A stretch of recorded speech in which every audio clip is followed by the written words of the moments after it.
Dear students, आज का हमारा टॉपिक है न्यायपालिका। दो टॉपिक तो हमने कर लिए सरकार के 3 अंगों के। तीसरा टॉपिक है न्यायपालिका। न्यायपालिका सरकार का तीसरा महत्वपूर्ण अंग है। इसका मुख्य कार्य कानूनों की व्याख्या करना है। न्यायपालिका के महत्व को प्रकट करते हुए लॉर्ड ब्राइस ने लिखा है कि किसी भी शासन की श्रेष्ठता जानने के लिए उसके न्याय प्रबंध से बढ़िया कोई अन्य कसौटी नहीं है। प्रसिद्ध विद्वान रोले के विचार हैं कि एक ऐसी न्यायपालिका का विभाग होना आवश्यक है जो अधिकारों का निर्णय कर सके, अपराधों को दंड दे सके, न्याय का शासन स्थापित कर सके और मासूम व्यक्तियों को कष्टों से और संविधान को धोखेबाजी से बचा सके। कानून का शासन स्थापित करने के लिए एक स्वतंत्र और निष्पक्ष न्यायपालिका का होना आवश्यक है। किसी देश की न्यायपालिका और कार्यपालिका बहुत अच्छी हैं, पर न्यायपालिका स्वतंत्र और निष्पक्ष नहीं है तो उस देश के संविधान का मूल्य अधिक नहीं हो सकता। हर नागरिक एक समय सरकार से यह आशा रखता है कि वह निरंकुश शासन से उसकी रक्षा करेगी। इस सुरक्षा का सबसे अच्छा साधन एक स्वतंत्र और सुसंगठित न्यायपालिका है। इसी कारण ये कहा जाता है कि किसी देश की न्यायपालिका की उत्तमता उस देश की सरकार की उत्तमता की द्योतक है। अर्थात जितनी अच्छी न्यायपालिका होगी उतनी ही अच्छी उस देश की सरकार होगी। जनता ने सदा न्यायपालिका को बहुत ऊंचा स्थान दिया है।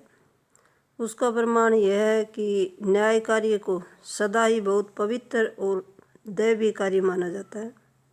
न्याय को एक दैवीय गुण और न्यायाधीश को एक ऐसा व्यक्ति माना जाता है जो निर्भय और निष्पक्ष होकर सबके साथ न्याय करता है।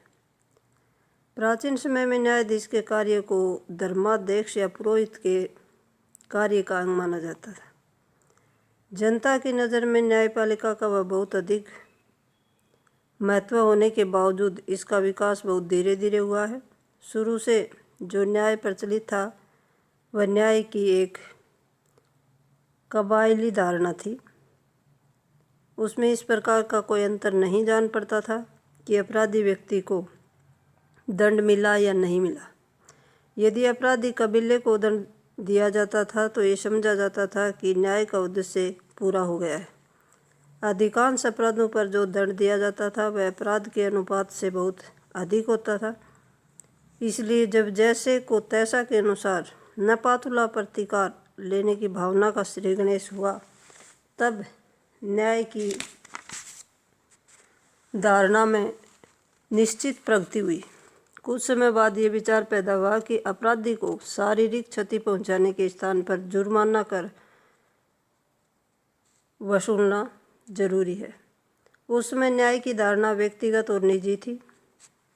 सताया गया व्यक्ति या कबीला न्याय प्राप्त करने के लिए जो कुछ कर सकता था उसके अलावा अनेक मामलों में फैसले को लागू नहीं किया जाता था। धीरे धीरे राजा के द्वारा शांति की व्यवस्था के विचार का विकास हुआ। पहले इसमें अपराध थे जिनका प्रतिकार धन देकर नहीं किया जा सकता था।